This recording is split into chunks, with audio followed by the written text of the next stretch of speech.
Meine Damen und Herren, willkommen to the Gun Show, the show watched and adored by millions around the world every day in a sinister alternate history timeline.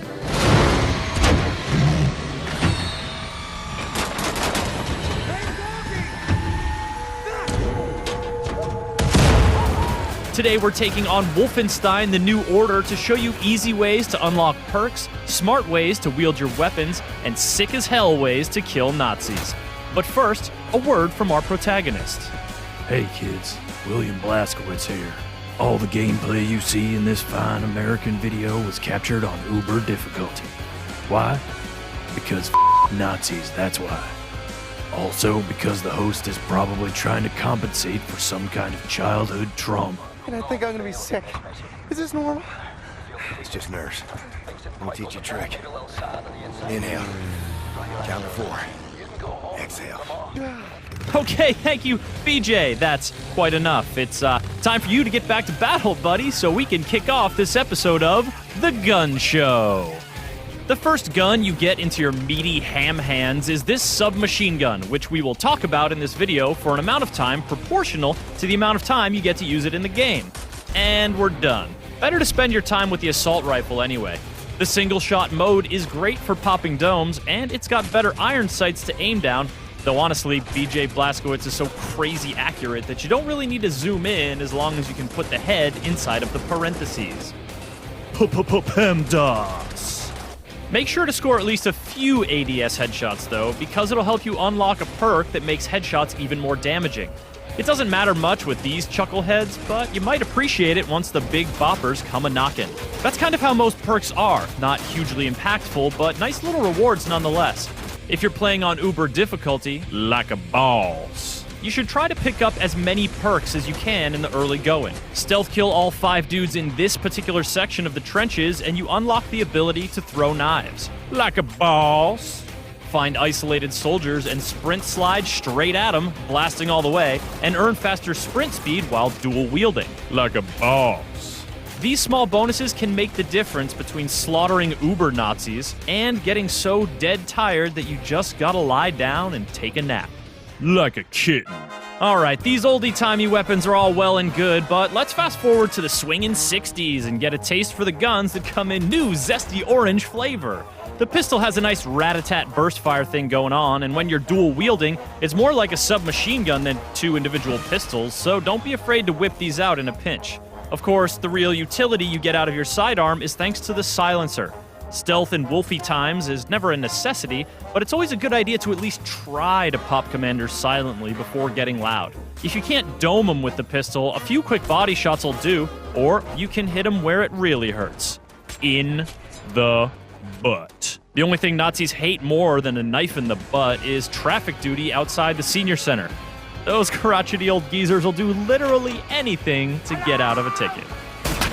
One of the mainstays of the Nazi arsenal is the assault rifle, and it's easy to see why. It's accurate, holds a lot of bullets, and is light enough for a severely atrophied coma patient to carry one in each hand.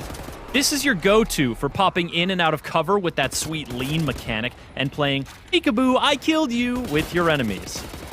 When you go dual wield full auto, the fire rate gets so intense that enemies who aren't immediately shredded to bits often get staggered and then shredded to bits.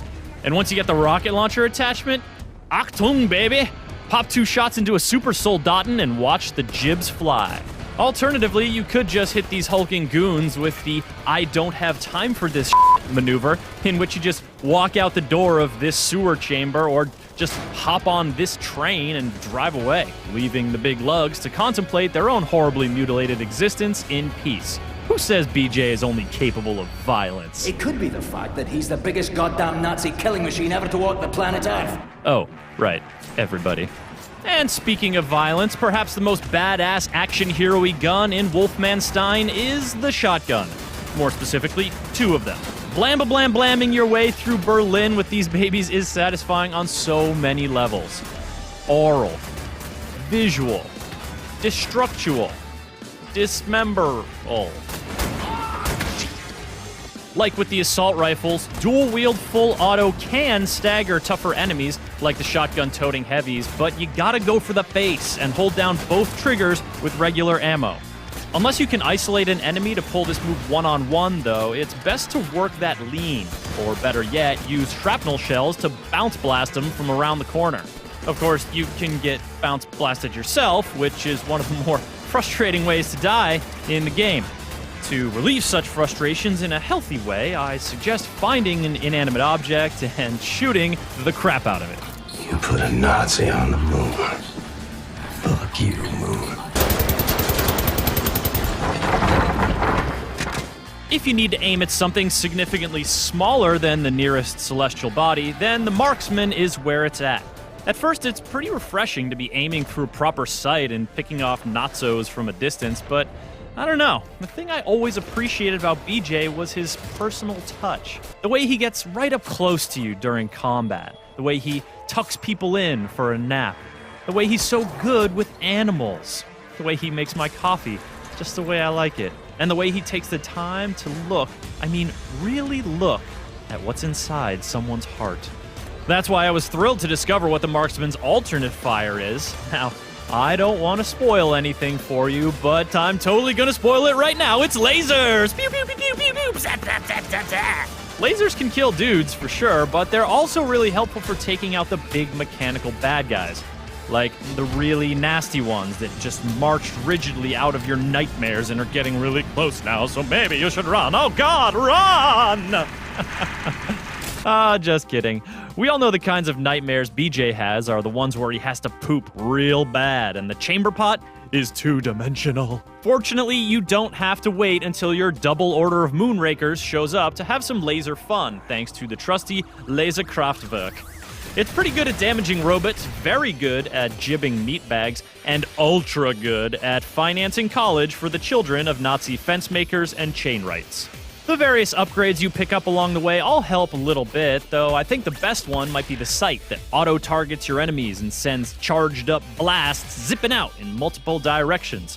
This move does consume a ton of ammo, but it also makes it easy to unlock the perk that requires you to empty a fully charged Laserkraftwerk without missing. Alright, that about covers the weapons you'll be wielding, so I'll just leave you with a few do's and don'ts for surviving on Uber difficulty. Like a boss? Do! Make sure your guns are all fully loaded for dual wielding before going into any fight. Don't stay in one place for too long, waiting for the Nazis to come and overwhelm you. Do! Sleep in the safe house every chance you get to earn some health upgrades. Don't make the mistake of sliding to be slick when you could just sprint and be safe.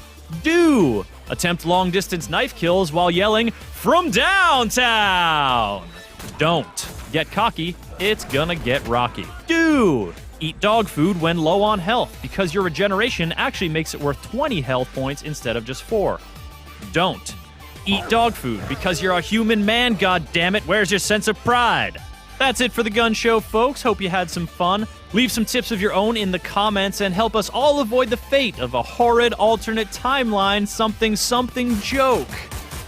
Damn, I really thought I finished this script last night.